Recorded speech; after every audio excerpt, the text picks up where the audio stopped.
ଗତକାଲି ଖେଳାଯାଇଥିବା ଭାରତ ଜିମ୍ବାୱେ ମଧ୍ୟରେ ତୃତୀୟ ଟି20 ମ୍ୟାଚ୍ରେ ଭାରତ ଜିମ୍ବାୱେକୁ ପରାସ୍ତ କରିଛି। ଭାରତ ପ୍ରଥମେ ବ୍ୟାଟିଂ କରି 182 ରନ୍ କରିଥିବା ବେଳେ ଜିମ୍ବାୱେ ମାତ୍ର 159 ରନ୍ କରିପାରିଥିଲା। ଭାରତ ପକ୍ଷରୁ ଜୟସ୍ୱାଲ 36 ରନ୍, ଶୁଭମ ଗିଲ୍ 66 ରନ୍ ଓ ଗାଇକ୍ୱାର୍ଡ 28 ବଲ୍ରେ 49 ରନ୍ କରିପାରିଥିଲେ। ଭାରତୀୟ ବୋଲର ମଧ୍ୟ ଚମତ୍କାର କରିଥିଲେ। ଅହମ୍ମଦ ଗୋଟେ ୱିକେଟ୍ ଦେଇ 4 ଓଭରରେ 15 ରନ୍ ଦେଇଥିଲେ ଓ ରବି ବିଷ୍ଣୋଇ 4 ଓଭରରେ ମାତ୍ର 37 ରନ୍ ବିନା ୱିକେଟ୍ରେ ଅର୍ଶଦୀପ ଖାନ୍ 4 ଓଭରରେ ମାତ୍ର 39 ରନ୍ ଦେଇ 2 ୱିକେଟ୍ ନେଇଥିଲେ।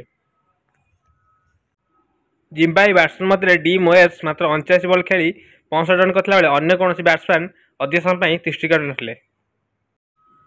ଗତକାଲି ଖେଳାଯାଇଥିବା ଭାରତ ଜିମ୍ବାୱେ ମଧ୍ୟରେ ତୃତୀୟ ଟି20 ମ୍ୟାଚ୍ରେ ଭାରତ ଜିମ୍ବାୱେକୁ ପରାସ୍ତ କରିଛି।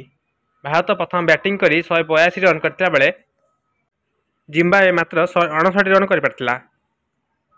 ଭାରତ ପକ୍ଷରୁ ଜୟସ୍ୱାଲ 36 ରନ୍, ଶୁଭମ ଗିଲ୍ 66 ରନ୍ ଓ ଗାଇକ୍ୱାର୍ଡ 28 ବଲ୍ରେ 49 ରନ୍ କରିପାରିଥିଲେ।